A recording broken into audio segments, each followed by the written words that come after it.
Morning is Tuesday, October the 4th, and this is another edition of the Kitchings Table. Good morning. I'm your host, Earl Kitchings. As always, glad to be with you. Hope you're glad to be with us, and we're looking forward to, as always, bringing you something different, something new, something educational, inspiring, humorous, whatever it might be, to make your Tuesday morning well worth the effort for getting out of bed and getting on track for another day of what's going on in your world. So we're happy to be here on WBISLP 106.9 FM, awesome radio, as you may know.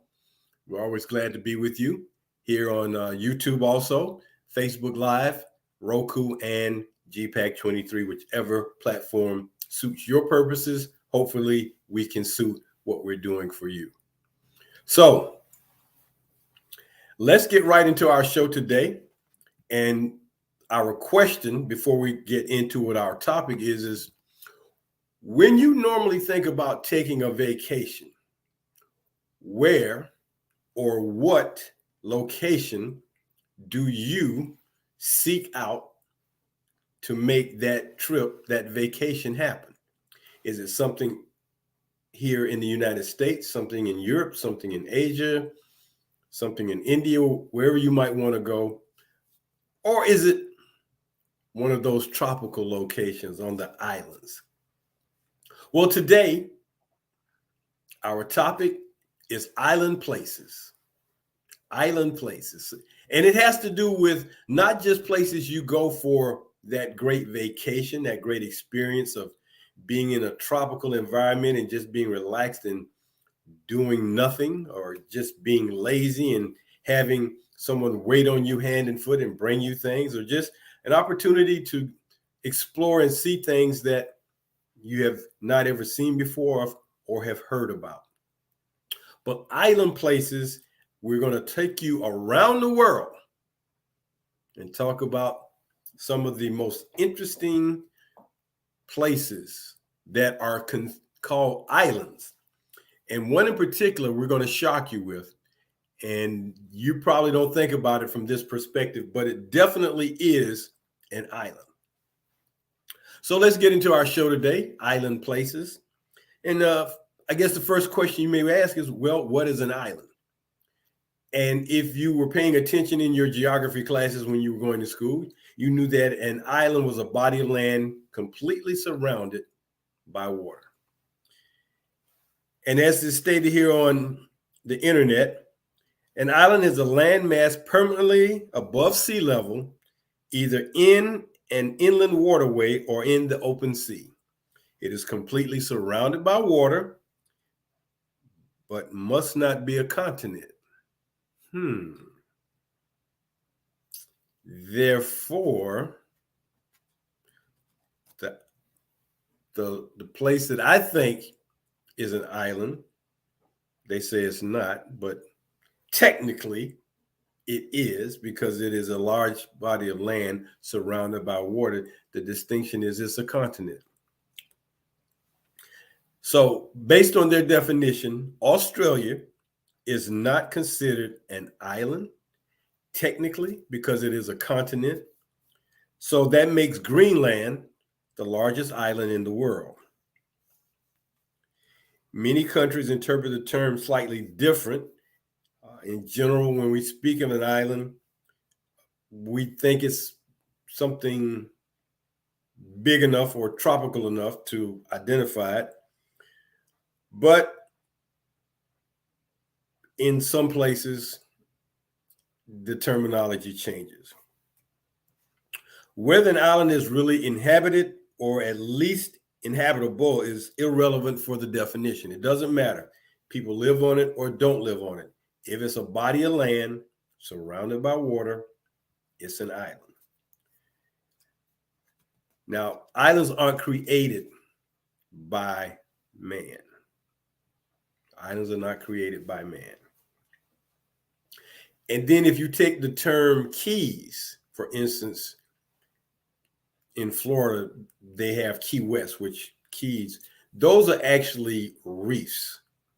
Those are actually reefs. And you know, some reefs are man-made. So when we talk about islands, we talk about that body of water surrounding that piece of land. Of the approximate 900,000 islands in the world, 900,000 islands in the world, about 16,000 are inhabited. Approximately 11% of the world's total population, over 730 million people, lives on these islands. Now, over in what they call the Middle East, or perhaps for a more clear understanding where I'm speaking of, in the Persian Gulf, in the area under the United Arab Emirates, the coast of Dubai, they have what they call the World Islands. And the World Islands are an archipelago of small artificial islands constructed in the shape of a world map. So what they did was they created and built some islands. They dug up the sand out of the ocean and just recreated so that it could be above the water level. But they made it in the shape of a world map. And these are called the World Islands. And they are located in the Persian Gulf, off the coast of Dubai, in the United Arab Emirates. If you get a chance to go to Dubai, I'm sure you'll get a chance to see the World Islands. So again, when we talk about islands and we talk about how they are formed or where they are, a lot of islands were created from volcanic eruptions that rose up from the ocean and basically found themselves scattered throughout. Tropical islands are formed from organic material of stony corals and other organic debris. Other organic debris. Now, it doesn't say what all that is, but something out there in the ocean makes it organic, which means it has life to it, I guess. And then we talk about other islands are unsubmerged parts of the continental shelf, the shallow edge of a continental landmass. So when we think about where you live, what places you have visited, what islands you've gone to for vacation. Of course, here on the East Coast near Florida, we are surrounded by several islands, the Bahamas, Jamaica, Cuba, Puerto Rico, Haiti, Dominica are the islands that are near the state of Florida. As you know, the Bahamas are just southeast of the state of Florida, probably not even 50 miles away. If you take a cruise there, it's interesting. You'll get on a cruise, and it seems like you won't get to the Bahamas. If you leave at 4 o'clock in the afternoon, they won't get you to the Bahamas until probably late that night or the next morning. And the Bahamas are not that far away. Cuba is within 90 miles of the southern part of Florida, Miami area, the Florida Keys, Key West. It's only 90 miles. And you go a little bit further, you run into Haiti, Dominica, Puerto Rico, and just a little bit further south of that, south of Cuba, you will find Jamaica. Now, those islands probably broke apart millions of years ago. They probably used to be connected, and then Earth, Mother Nature erupted, caused them to break apart. If you look at some of them, you can kind of see how they might fit. Cuba looks like it might have fit on the western coast of the state of Florida at some point in time before it broke off and just drifted out there. But they're all out there, and they're all parts of what we are very much enjoying when we go to the islands. So when you think about other islands around the world and you think about what's going on with them, you can kind of figure out that, you know, some of them are very, very, very, very large, very large. As I said, Greenland is considered the largest island in the world. Technically, like I said, Australia would be considered an island, although they say you can't consider a continent an island. But Australia is surrounded by a body of water, Pacific Ocean, as is its neighbor, New Zealand. And then you go a little north on the Pacific, you run into Japan. And then you go a little bit further, depending on where you're coming from. If you're going west, you run into Hawaii. If you're going east, you run into Hawaii, the Hawaiian Islands. So there are a lot of islands throughout the world, and we have a list of the countries and the number of islands that are under their domain or under their governance. And it's amazing that some of the places that you may not think to have islands have them. And we're going to touch on just a few of them. We're not going to go through the whole list. It's about maybe 30 to 40 of them. Just going to touch on some of the ones you know and some of them that you might be surprised to know before we get into the islands that are what we call sovereign states, which basically means they are their own country or they have their own domain. They may be governed by another country far away, but for the most part, they are autonomous. So heading up this list of countries that have islands is Norway. Norway, according to this list that we found on the internet, has 239,000 plus islands. 239,000 plus islands. Followed by Sweden, which has 221,000 islands. Now, I don't know how they came up with these numbers, but they're fascinating. Canada has 52,000 plus. Finland has 40,000 plus. The United States has 18,000 plus. And if you don't know it, the Virgin Islands, which are United States territory, which are islands, are part of the United States. Indonesia has 18,000 plus islands.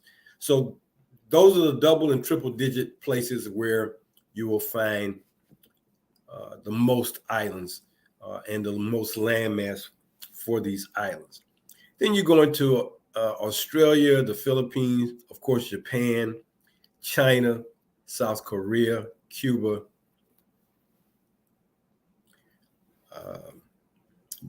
Denmark, Saudi Arabia, Croatia, United Kingdom, England. You know, England is an island. Yeah. Greenland, the Falkland Islands, Turkey has islands, Venezuela has islands, Ireland has islands, Colombia, not Colombia, but Colombia, down in South America, Italy, Bermuda, you know. So all these little, you know, if it pops out of the water and has, I don't know, it could be 1 mile square, they would call it an island. So, you know, pieces of, as they say, landmass and other organic materials pop up and make for all these islands. And again, it's not that they are so much inhabited, but they're considered islands. With the worldwide network of satellites, countless shipping routes, and radar stations, one would think that the number of islands would not change. However, volcanic eruptions will emerge and cause things to change. So it states here that Norway increased the number of its own islands to 240,000 plus. And photos have now shown that this number is more than they had before. The Philippines has gone from about 7,100 to now it's at 7,600 islands. So that just goes to show you, I guess, in one respect, how large this place we call Earth is. In the large equation of our universe, we are a very small planet compared to others, Neptune, Saturn, Jupiter. But in the scheme of things, as we are this blue marble in our solar system, which means we have life on it, unlike other planets that don't.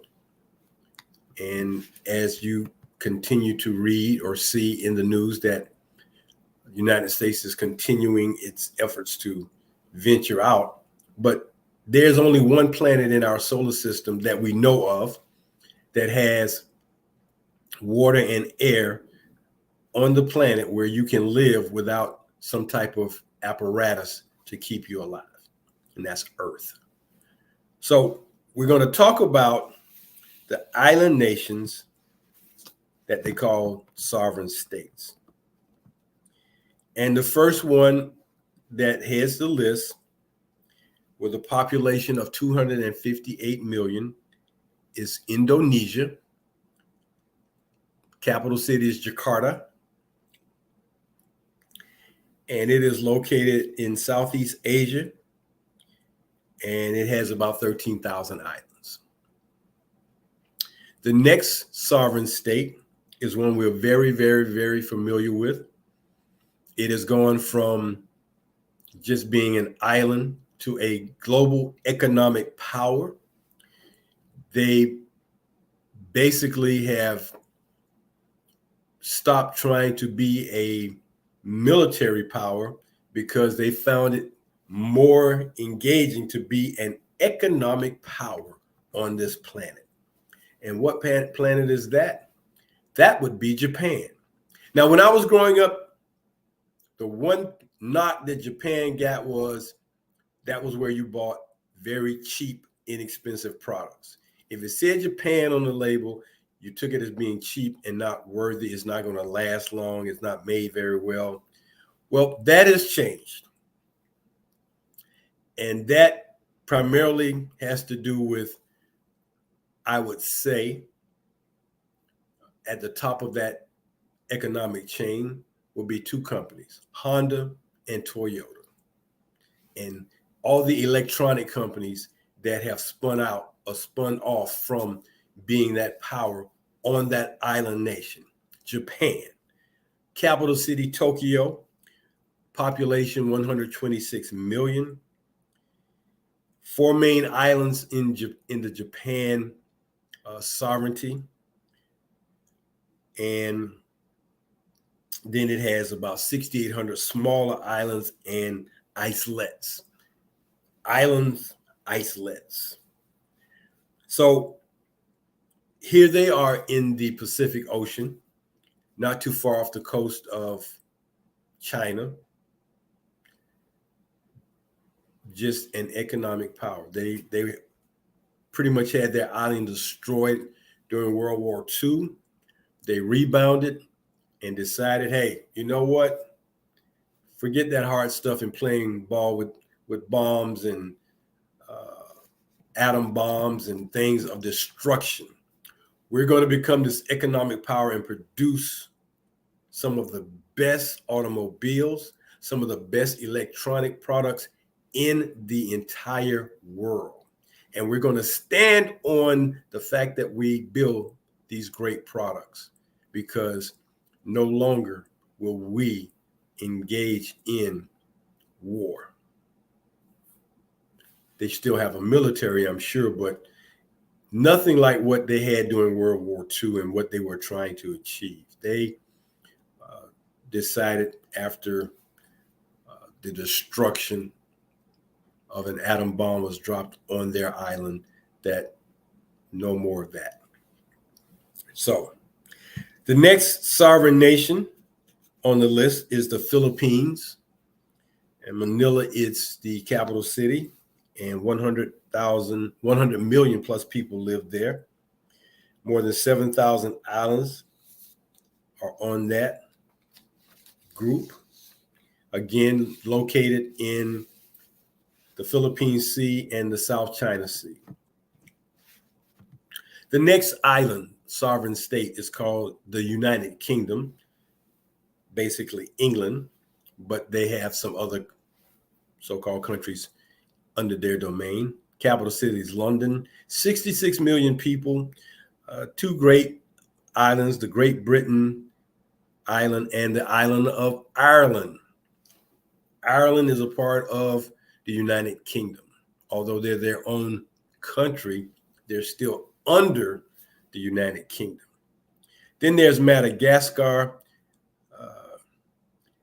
Antananarivo is the capital city. 21 million people live there. The fourth largest island in the world. Sri Lanka, Colombo is the capital city. About 21 million plus people live there. States here the island connection to India mainland, but mostly now it's submerged in the Indian Ocean. The next sovereign state is Cuba. Havana is the capital. 11.2 million people live on that island. It is the largest island in the Caribbean, followed by Haiti. A country that's just continuously devastated by physical trauma, economic trauma. If ever there was a country that cannot get economically great footing, this would be one of them. Port-au-Prince is the capital city. About almost 11 million people live in Haiti. And it says it's one of two countries occupying the island of Hispaniola. And Hispaniola is at the western portion. Haiti is at the western portion of the Hispaniola Islands. Again, right in the Caribbean, not too far from the United States. Dominican Republic, Santo Domingo, about 9 million people live there. Again, one of the Hispaniola Islands. Then you have Papua New Guinea, and that is near the United Kingdom, New Ireland, New Britain, Bougainville area. Singapore, again, on the eastern portion of near China and India. New Zealand. Interesting enough, the country is Singapore and the capital is Singapore. 5 million plus people live there. New Zealand, Wellington is the capital. Two long and narrow main islands and several outlying islands. It's about 1,000 miles away from Australia. And then we go back to the Republic of Ireland. About 4.6 million people live there. Then we go down to Jamaica. Kingston is the capital. Dublin was the capital of Ireland, but Kingston is the capital of Jamaica. About 2.7 people live there. And then we get to the Bahamas, where Nassau is the capital. About 370,000 people live on the Bahamas. And they say the largest islands in the Bahamas are in the Bahama system. Because if you ever look at a map, and that's what you need to do. You need to go look at a map. And again, our geography lesson today teaches us that if we just go look at either a map in a book, a map on a globe, we can, maybe not so much on a globe, you won't see all the islands, but definitely in a book, you can just see how these bodies of land are just scattered all over the place. And it's interesting that they are inhabited. All the islands I just read off to you, although they have outlying islands, their primary islands are inhabited. So you got to think about when you go to these places, just what they're all about. Most of them are there for tourism is their number one industry. Without tourism, for the most part, they will struggle economically. Once again, Haiti probably does not get very much tourism because it's a country in flux with violence and scams and everything else. But most of them depend on the tourism trade to keep their economies going. And we don't think about it. Unlike here in the United States, where goods and services, but particularly goods, are transported every day, East Coast, West Coast, north to south, via trucks or train. That's how most of our goods and products get to us, by truck or by train. For islands, they depend on the shipping industry to get products that they need, for the most part, to them. Ships are going in and out of these islands on a regular basis, taking necessary products and other type goods to these islands that they can use to sustain themselves. So the next time you are traveling and you are on the island, have a good time. Have a great time. Have a great time. But just think about some of the geography we spoke to you about today and how that affects that island and what's going on there. And again, like I said, tourism affects that island very much. But just to know that they're dependent on the countries that are close to them for goods and products. And I'm talking about basic things, even vehicles, housing materials, health materials. Hospitals depend on the countries that manufacture those things to send back and forth. The purchasing power of these countries has got, just to track that on a daily basis has got to be a mind-boggling thing, because again, this stuff is just coming in day to day. Every day, ships are coming in. And when you talk about the shipping industry, the freight containers that bring all that stuff in, if you're wanting to be in business to some degree and you want your products to get from point A to these islands, may not be a bad business. So those are the islands that are sovereign states. Those are the places that we have heard of. There were some other places on that list. I did not put it there because I didn't want to go through a lot of countries or sovereign states that you've never heard of. Wanted to just touch on the ones you know of and are aware of. But keeping in mind that there are 2 European countries with the most amount of islands in their governance.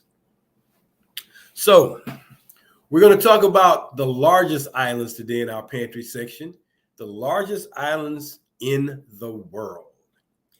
And going back to what was said earlier when we opened the show here on WBISLP 106.9 FM, the station to catch the Kitchings Table every Tuesday morning at 10 a.m. Roku,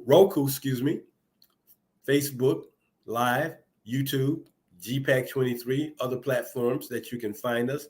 But always catch us on WBISLP 106.9 FM, awesome radio. I'd like to thank the folks who manage that station and keep it going each and every day.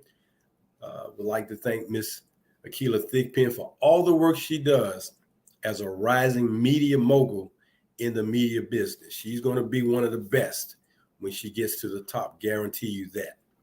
But we're going to talk about the largest islands in the world.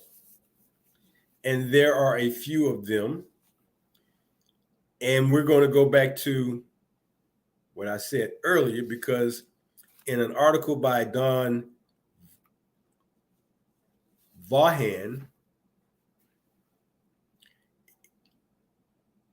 the comment that's written is that Australia is technically an island because it is not connected to any other body of land. And of course, it is surrounded completely by water. It is the smallest continent at 2.9 million square miles, or 7.6 million kilometers. However, if you considered it under the definition of what an island is, it would be the largest in the world. And we go back to saying that because a trivia question I asked kids in elementary school, what's the largest island in the world? And I had one young lady did our research, found out, and she came back and she gave me Greenland. And I had to say, like, well, yes and no. Because technically, when we just keep it simple for kids, just keep it simple.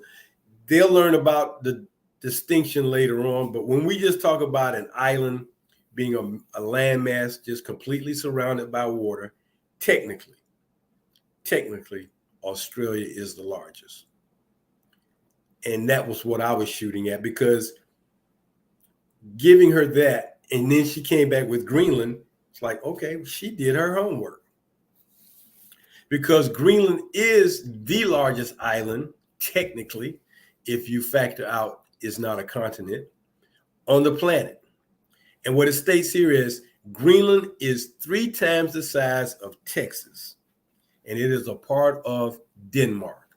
Now, we told you about, and that's why Denmark has all those islands associated with it, because when you take in the number of islands surrounding Greenland, it ups the number. And if you didn't know that Greenland was a part of Denmark, you'd be like, how could that be?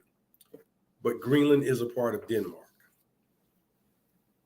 So it is a very large island. It is a very cold place because it is located northeast of Canada. So anything north and or east of Canada, or north and or west of Canada, is going to be very cold. It's going to be very frigid. But anyway, it's inhabited just like Alaska, the North Pole, North Canada. You have people who have lived and sustained themselves in that cold weather for hundreds of years. Hundreds of years. Indigenous people have lived in that climate and have survived. Next, we have New Guinea. And of course, New Guinea is in the Southeast Asia region. It's 317,000 square miles. Then you have Borneo, and they are crediting Borneo with an array of flowers. It's about 288,000 square miles. Madagascar, 250 miles off the east coast of Africa. It says it nearly has 40 species of lemur, the little beautiful kind of gray animal with the ringtail, and 800 species of butterflies.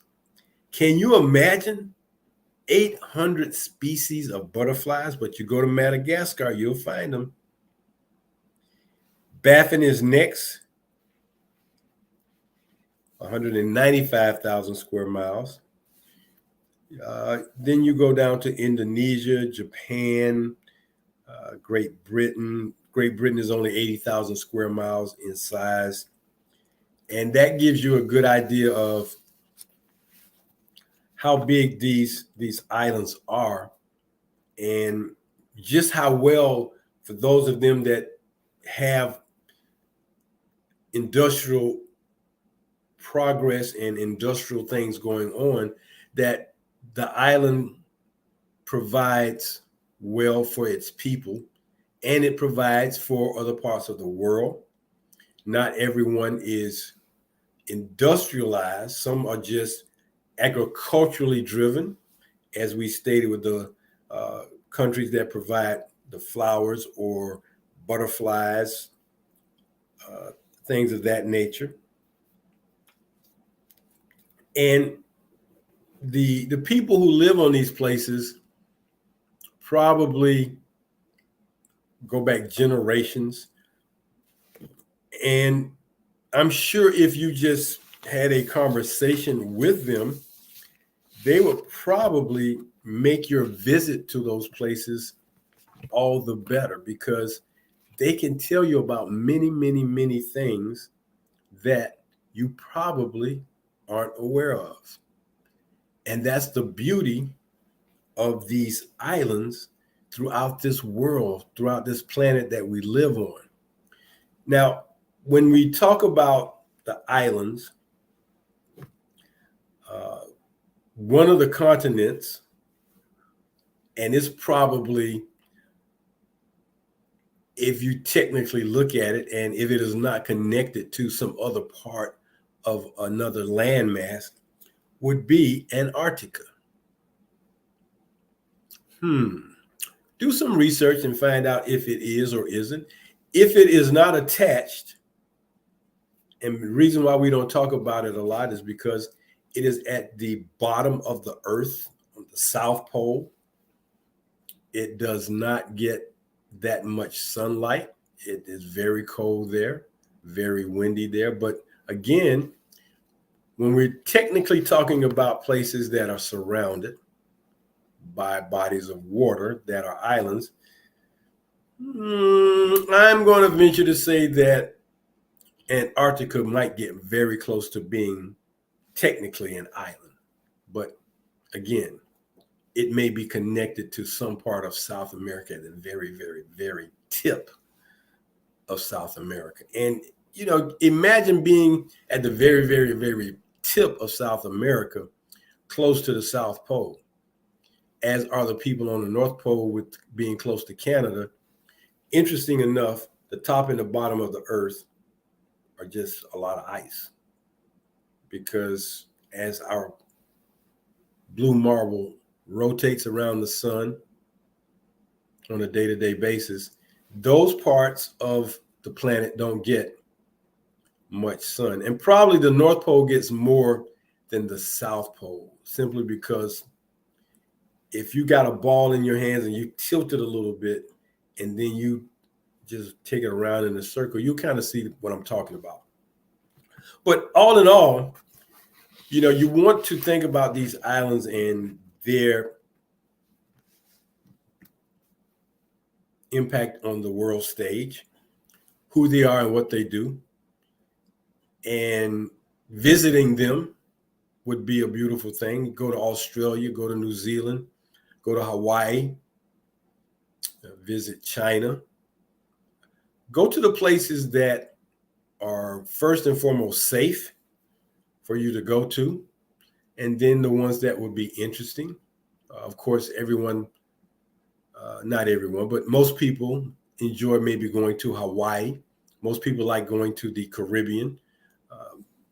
You know, the island that sits out in the middle of the Atlantic Ocean, almost, that island that has the myth surrounding it, may not be a myth, because the documentation of it shows that the Bermuda Triangle, which is off the coast of the island of Bermuda, things go in, but they don't come out.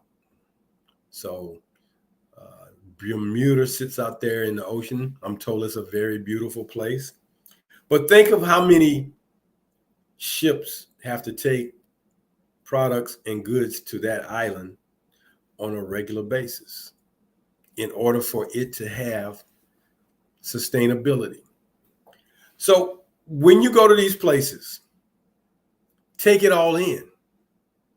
Be a little bit more critical about what you're looking at, because there are some nuances to these islands that, what can I say? If you don't, you'll probably miss out on something very, very inspiring and educational. That is one of the things you should seek out when you go to some places. Not only their tourism values, but their historical values, their values of what they are and what they've been, uh, who's governed them. When we talk about who's governing islands, for the United Kingdom, they've had islands all over the world. If you look at the flag of New England, of the United Kingdom and Australia, they have flags that are similar. Then when you look at the flag of New Zealand, it is similar because of a portion of it. And during the days of explorers back in the 16th, 17th, uh, 18th centuries, when countries were using ships to explore and capturing islands and countries, this was just normal. Europe would leave out with ships, sail out in the oceans and discover new lands and capture them and claim them. Although people were already living there, i.e., the United States, people were already living here. Native Americans were already here, but some kind of way they say, you guys got discovered. So think about that. Even down in Mexico, the explorers say you've been discovered. But all in all, the people of these islands, very, very engaging people for the most part, and they all enjoy having conversations about who they are and what they are to the world and what they've been to their region and to their country and to their people. And again, when we talk about the number of islands, just the mass number of islands, over 900,000 islands on the planet, only 16,000 of them are inhabited. It's a lot of islands, a lot of pieces of land sticking up out of the water where there's nothing on it but vegetation and animals. And then when you talk about how many people live on these islands, 730 million people, 11% of the total world population. So that, again, we talk about the size of the planet and how big it is, and sometimes how small it is. We use the phrase, it's a small world in context. But when you talk about 730 million people being 11% of the planet, of the total population, it's like, man, how many people live on this blue marble? Billions. There are billions of people. A few billions of people just live in China alone. So when you take in the continent of Africa, you take in the continent of North America, taking the continent of South America, there's a lot of people who live on this place. And in a day and time where the environment is being challenged, we got to be a little bit more conscious of taking care of the place that we call home. But it's fascinating to go out and just see these places and gather as much information as you can about them. So as you plan your vacations, go to some of the islands that you've never been to and ask questions. Ask questions. Talk it up, find out what's going on, and see what you might learn. And then bring it back and share it with your kids or your family members. And the one thing nowadays, since we have these phones that have cameras in them, you can take so many pictures of all the beauty that you'll find on these islands and just create an album. That's probably a lost art. Scrapbooks. somewhat of a lost art. Once upon a time, there used to be either scrapbooks or photo albums. Now everything is electronic, kept in the phone. But when you visit these places, take pictures of the interesting things and the fascinating things and the unusual things, and get the stories about them and bring them back. Because for most of us, we may never travel to those 16,000 inhabited islands. We may never get around to going to 3 of those islands, let alone 100 of them. But for you world travelers, you globetrotters who love to travel, you people who just, man, you can't sit still in one place for too long without having to go out. I urge and challenge each and every one of you to go out and explore and bring back some information for us to learn all we can about islands of the world. Again, 900,000 of them, 16,000 inhabited. That's a lot of land mass and 730 million people who live on these islands throughout the world. So, as we get ready to wrap up our show today, our topic has been island places here on the Kitchings Table. I'm your host, Earl Kitchings, and every Tuesday morning, we're glad to share what we have with you, our viewing and listening audience, here on Awesome Radio, WBIS-LP 106.9 FM. As we get ready to move further into the fall season, we're going to continue to bring you some information about those things that, we get into fall. It's October now. You get Oktoberfest, you get Halloween, and you move into November. Of course, Thanksgiving, and then December is, Christmas. So this is the time of the year when the most traditional holidays are more prevalent, and we'll bring you some things about maybe those as we continue our shows here on WBIS-LP. We're always happy to identify things. Then when you look at things as we move forward from a political standpoint, we are getting ready for the elections next month for midterms, congressional and state offices. And we'll see how things get turned over going forward into this next election year, and bring you some more information about what's going on. So much in the world going on. Before we leave, we would like to send out our prayers, our concerns, and our thoughts to the people of South Florida in the Naples, Fort Myers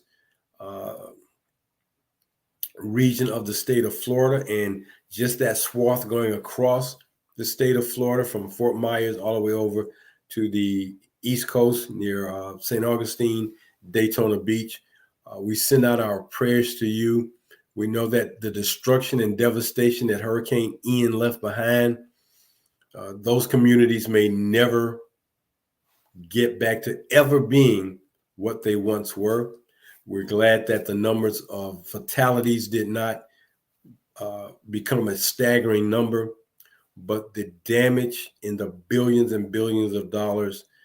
And listening to a conversation about whether or not it's going to be permittable or make sense to build on these barrier islands with the global warming and the weather changing and these storms being more violent and everything being more volatile.